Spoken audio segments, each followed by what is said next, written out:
අයිබෝවන් කියලා පිළිගන්නවා අපේ වැඩ YouTube නාලිකාවට. ඉතින් කොහොමද මම අද ඔයාලට කියලා දෙන්න යන්නේ සුදු ගවමුක මෙෂර්මන්ට් එක කොහොමද සකසගන්නේ කියලා, අවශ්‍ය මෙෂර්මන්ට් සහ සකසා ගන්න ආකාරය. ඉතින් අපි බලමු කොහොමද කියලා.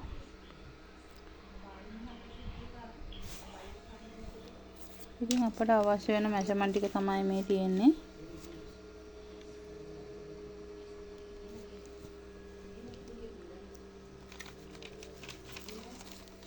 අපි මුලින්ම උරහිස මිම්ම 13ක් අරන් තියෙනවා. උරහිස මිම්ම 13යි. 13 දෙකෙන් බෙදලා 3 කාලක් එකතු කරපු මිම්ම 7යි කාලයි.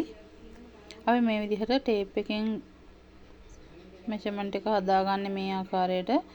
අපි 13 මේ විදිහට ටේප් එක අරගෙන ඒක දෙකට නමනවා. නමලා ඉවර වෙලා එන මිම්මට 3 කාලක් එකතු කරනවා. එතකොට 7යි කාලයි. ඊට පස්සේ කරවට මිම්ම 13යි. 13 හතරෙන් බෙදන්න ඕනේ. 13 හතරෙන් බෙදුවාම 3යි කාලයි. 3යි කාලයි. එකෙන් අඟලක් අඩු කරාම කර පළල එනවා. 3යි කාලයි කර ගැඹුර. කර ගැඹුරෙන් අඟලක් අඩු කරාම කර පළල 2යි කාලයි. ඊට පස්සේ ඉනවට මිම්ම 24යි. 24 හතරෙන් බෙදලා අඟල් භාගයක් එකතු කරනවා මෙහුම් වාසි. වගේම බුරුල අඟලයි ඩාට් සඳහා තව අඟලක් එකතු කරනවා. එතකොට 8හමාරයි. අත්කට මෙම්ම 12හමාරයි. එකෙන් දෙකෙන් බෙදලා අඟල් භාගයක් අඩු කරාම 5යි 3 කාලයි. ඊට පස්සේ පපුව වට මෙම්ම 28යි. 28 හතරෙන් බෙදලා අඟල් 1හමාරක් එකතු කරනවා. මෙහුම් වාසි භාගයයි බුරුල අඟලයි 8හමාරයි. ඊට පස්සේ ඉනට උස අඟල් 14යි. අඟල් භාගයක් මෙහුම් වාසි එකතු කරනවා 14හමාරයි. ඊට පස්සේ පපුව මැදට උස අඟල් 8යි. 1හමාරක් එකතු කරනවා 9හමාරයි. ඩාට් පළල 6හමාරයි. දෙකෙන් බෙදනවා 3යි කාලයි. මේ විදිහට බලා ගන්න නැවතත් කොහොමද අපි මෙෂර්මන්ට් එක ටේප් එකෙන් බෙදාගන්නේ කියලා.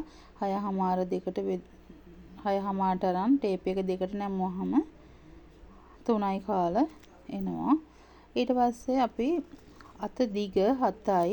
මෙහුම් වාසි භාගයයි වාටිය සඳහා අඟල් 1හමාරක් තියාගන්න ඕනේ. ඊට පස්සේ අත අග අඟල් 8යි. දෙකෙන් බෙදනවා 1හමාරක් එකතු කරනවා 5හමාරයි. අත්කොබේ 8හමාරයි. දෙකෙන් බෙදනවා අඟල් 2ක් එකතු කරනවා 6හමාරයි. සාය උසට මෙහුම් වාසි භාගයක් එකතු කරනවා 24ට 24හමාරයි. වාටිය සඳහා අඟල් 2යි. කැමති නම් ඊට වැඩිය වාටියට තියාගන්න පුළුවන්. ඊට පස්සේ ඉදිරිපස ඕපන් එක අඟල් 6යි. ඉතින් මේ මෙෂර්මන්ට් ටික තමයි අපට අවශ්‍ය වෙන්නේ සුදු ගවමක් කපා ගැනීම සඳහා. ඊට පස්සේ අපිට රෙද්දේ ඇඳලා මේ විදිහට කපා ගන්නයි තියෙන්නේ.